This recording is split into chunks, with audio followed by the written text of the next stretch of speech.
So what if I told you that the one thing most traders are chasing, a super high win rate, is actually a trap? Today we're going to dive deep into a really fascinating and honestly pretty controversial philosophy that says exactly that. The idea that chasing that 90% win rate might be the very thing setting you up for a massive failure. Wow. Okay, so that isn't just a catchy line, right? It's a full-on challenge to that whole get-rich-quick story we see online. It suggests that this quest for a 90% win rate is either a total fantasy or it's a strategy so fragile, so delicate, that one wrong move could wipe you out completely. It really makes you ask, what if being right all the time is actually the fastest way to go broke? And that brings us to what the source material calls the 90% win rate illusion. The argument here is simple. That goal everyone celebrates, it's not a sign of skill. It's a dangerous psychological trap that makes us choose feeling good over actually being profitable. Now this is where it gets really interesting, because it's all about psychology. The source says that traders get hooked on that little dopamine hit you get from a winning trade. You know the feeling, that rush of being right, but that feeling can become a serious addiction, and it starts to cloud your judgment, making you care more about the feeling of winning than the actual goal, which is, to make money. And this metaphor just perfectly illustrates the risk. Picking up pennies in front of a steamroller. Think about it. Every one of those small wins feels great, right? A little victory. But you're doing it in the direct path of this giant catastrophic loss, that one steamroller that's inevitably going to come along and flatten not just your little pile of pennies, but a whole lot more. So, if the danger isn't just about the numbers, what is it? Well, according to this philosophy, it all comes down to ego. And in the world of trading, your ego isn't just a part of your personality. The source claims it can be your single, biggest, most expensive liability. And the math here is just brutal. I mean, imagine you win 9 trades and you make $100 on each one. That's $900 in your pocket, and you get to brag about your 90% win rate. But then, on that 10th trade, your ego just refuses to take a small loss. You let it run, and it turns into a $1,000 loss. So even though you were right 9 out of 10 times, you're actually down $100. The whole strategy is just a ticking time bomb, waiting for that one bad day to explode. So this all leads to a huge contrast between two different ways of thinking. On one side, you've got the trench mindset. This person is obsessed with winning every single little battle. Their goal is just to be right. But on the other side, you have the lab mindset. This is more detached, more analytical. It's not focused on being right, it's obsessed with something called risk to reward. The whole question changes from, am I right about this one trade, to, is this a profitable system over the long haul?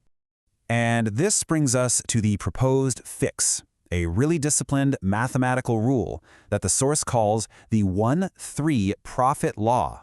And they don't frame this as a suggestion. They frame it as a non-negotiable law if you want to survive. So what is it? It's actually super simple.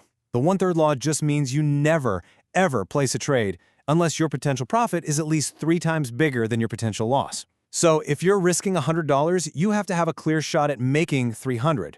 If that ratio isn't there, you just walk away, no exceptions. It's not about trying to predict the future, it's all about managing the odds. Now I know what you're thinking, because this is where it feels totally backward, right? If you're being this picky, what happens if you end up being wrong more often than you're right? I mean, how can a strategy that basically accepts losing actually make you any money? Well, let's break down the math. It's pretty wild.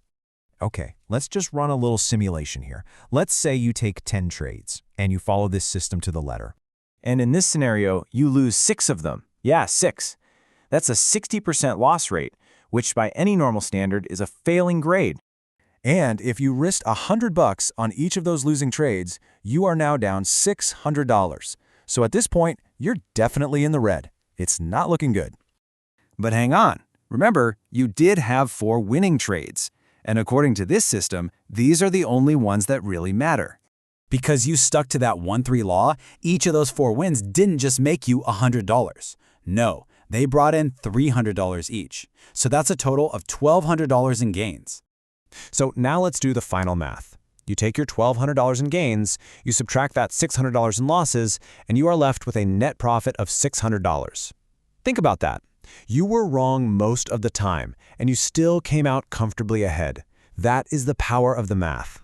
And here it is, all laid out nice and clear. 4 wins, 6 losses.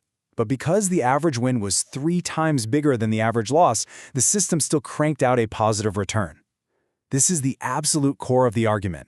Your profitability is not decided by your win rate. It's decided by the ratio of your average wins to your average losses.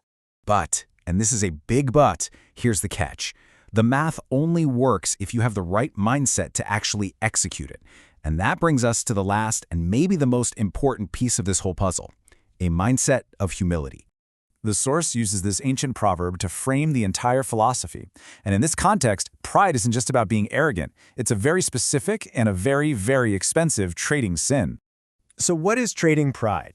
Well, it's that stubborn refusal to just click the button and take a small, manageable loss. It's needing to be right, even when the market is screaming at you that you're wrong. It's worshiping your own brilliant analysis instead of just trusting the cold, hard math of your own system.